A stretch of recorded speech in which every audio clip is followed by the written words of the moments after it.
Hey guys, GWS here.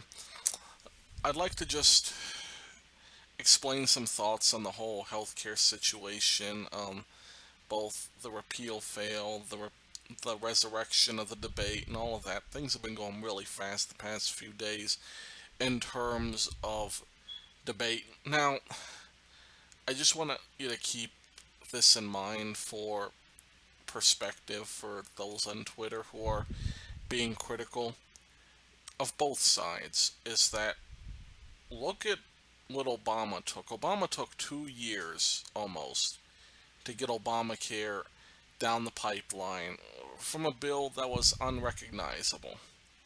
So the fact that this failed is really not very meaningful, but that's not what I want to go on about mostly. But that's some thoughts on that. I'm just getting very sick and tired of the double standard, what's real and what's not, and who's good, who's not, and all this. The partisan bickering, and yeah, of course, there's always going to be partisan bickering, but the John McCain thing is the most ridiculous one. Um, 2 days ago, when John McCain came back to cast a deciding vote on the continuation of the Trump care debate, you had some of the worst remarks on Twitter ever. I'm not going to go back through them. I don't feel like reading them. It's because it's a very sensitive topic for me when you're talking about somebody who is in their late stages and who may not be alive for 10 years and then they're wishing death upon him, wishing cancer. If you look back on Twitter, though, you will see some of the most disgusting comments on John McCain a couple days ago. Just horrible stuff being said over a man, he votes on a he wants the vote to continue debate. That's what he voted on. And, that's all fine and good. Well, that's not fine and good to post comments, but I mean, it's to disagree. But now, with John McCain casting another deciding vote on the skinny Obamacare vote, all of a sudden both sides just switch. Just switch. Like now it's right wingers doing it and left wingers praising. First of all, we didn't forget. I don't think anybody forgot what you guys said. It is disgusting and it is pitiful. All of you who say you wish other members of the GOP would get cancer and they'd die out, and Bill Nye's comments that they'd age, you know, it's disgusting. And no, I'm not forgetting about that. I don't forget about it. And moreover, your comments are far, far worse than anything I've seen on right wing Twitter about McCain. Right wing Twitter is very angry at John McCain. And they call him a traitor. They say some pretty bad stuff too, but they come short of saying, wishing he'd die. There may be some, but I haven't seen one yet. But the point is, they don't get a pass either because this reversal, no principles, vote for your team aspect has got to stop. Because if it doesn't, I don't care if it's Republicans or Democrats that ultimately gain control. What are you going to get from this? You're going to get where one side outs the other.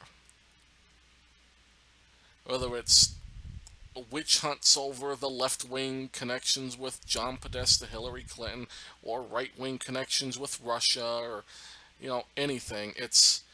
That's what it's going to come down to if one side gets their way. It's getting ridiculous. I'm not asking for everybody to be smart people, to look into the issues, to care about every issue, to care about politics in general. But here's the thing. I want each person to look at their life situation, step back from politics, look at your life situation, Look at your family, look at your friends, look at your coworkers, look at where you're living and how you're living, and use that to justify your vote. Because if everybody votes in their own best interests, with a little bit of the country in mind, because you do have to have some big picture perspective, but this loyalty to Republicans, Democrats, or even one side of the spectrum, liberal or conservative, you guys have to stop it. All of you. And when I do it, and I'm not going to say I'm fully innocent either, I got to stop it too. Society as a whole has to stop this. It's making me increasingly worried that the security that our fathers fought for in the Second World War, built in a United Nations, bringing the world into this secure area where we all agree generally on the values that, we don't necessarily agree on economic systems, social structure, but we agree on basic human rights usually. But it's falling apart because we're ruling for a certain team. And yeah, it's important to love the country that you're from. You're here, you need to make the most of it wherever you are. It doesn't matter if you're in Sierra Leone, the United States, or Somalia. God has given you a specific set of circumstances, and that's what you have to live with. And so that's why I believe in a certain amount of patriotism. You should be working to make your country better. That doesn't mean think that everything your country does is right, because it's not. We all have our crimes, and we all have our primitive points. But you need to make the most of where you're from and have pride, maybe not so much pride, but just have a desire to make it better. And but you can do that to a fault, and I guess that, going off after going on a off on a tangent, that's my point, is we have to start talking to each other again. We have to start talking to people from different ideologies. We have to learn to be able to have extremely strong disagreements without disrespecting one another. We have to learn to put our principles over our party, over our ideology, whatever you identify as. I don't care.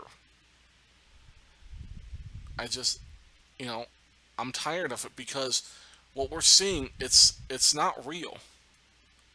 None of this is real. You look at what's being said on Twitter, whether it's glorifying somebody, patting them on the back, or throwing this anger and vitriol. It's not real. And I think, to me, that's the saddest part of the whole deal. Is I can't read something and see that it's real. See that as a genuine feeling somebody has for somebody. What I see is people rooting for a team, and if you're on that team, you get the pat on the back. If you're not, then you could be chopped in a million pieces right in front of them. They won't care. That's where we've gotten. But this whole experiment of the world coming together is going to come to an end if we don't start getting our shit together. And I know this is void of any real content, any real facts or statistics, but I just had to reflect on what I was reading, and hopefully somebody can gain something small from it, or if they want to be critical of me, post something, because that's just how I feel at this point. It's sad. The repeal itself, because I know I'm going to get comments that say about that. The repeal itself was a nothing, you know. We like to use that term nothing burger now, but if you look at the content of the repeal, more like maybe 2 pounds off of a 400-pound diet. It's nothing. The repeal was like, you look at what got repealed. It was just, I think it's just like a couple things. I didn't read all the specifics, but from what I read, all the stuff they're keeping, it's basically all the core stuff of Obamacare.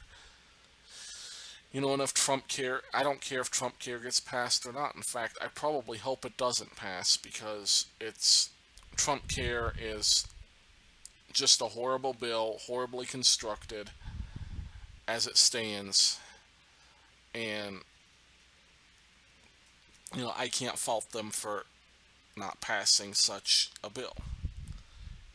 It doesn't mean I don't think it's worse than Obamacare, but it's going to accelerate the downfall, at least how it's written now, unless they put some kind of market-based protection of the system where it's not going to spiral. Because that's the ultimate problem of Obamacare is it is a natural spiral, and that's why Democrats had to put in all the dumb stuff like the mandate, because that spiral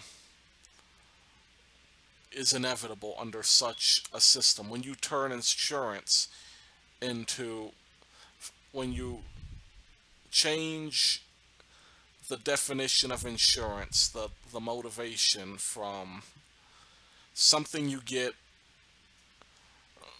to in case you get sick to something you get while you're already sick, that's that's where the problem comes. But I'm not going to get into all the specifics of that because I respect people who have a different view than that.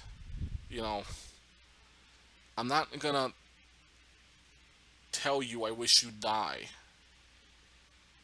or I'm not going to harass you and just go after you with this disgusting hatred. And it happens with both parties. I'm not singling anybody out when it comes to that because, while right wingers they won't wish death upon people. They'll be pretty aggressive about sharing information. You get doxing and all that. That's a right wing thing. That's what they do. You go on 4chan and stuff like that. Now, granted, it's right wing millennials, script kiddie computer nerds who think they're hot shit. Like, oh, I can get information on somebody from this website. Ooh, you know, eh, that's not shit. But anyhow, I think I've gone on too long. Thanks for listening, guys. God bless, and for the love of God, let's all start making sense and going based on principle and stop this party identity, team Republican or Democrat nonsense. Because quite frankly, I'm sick of it, and you should be too.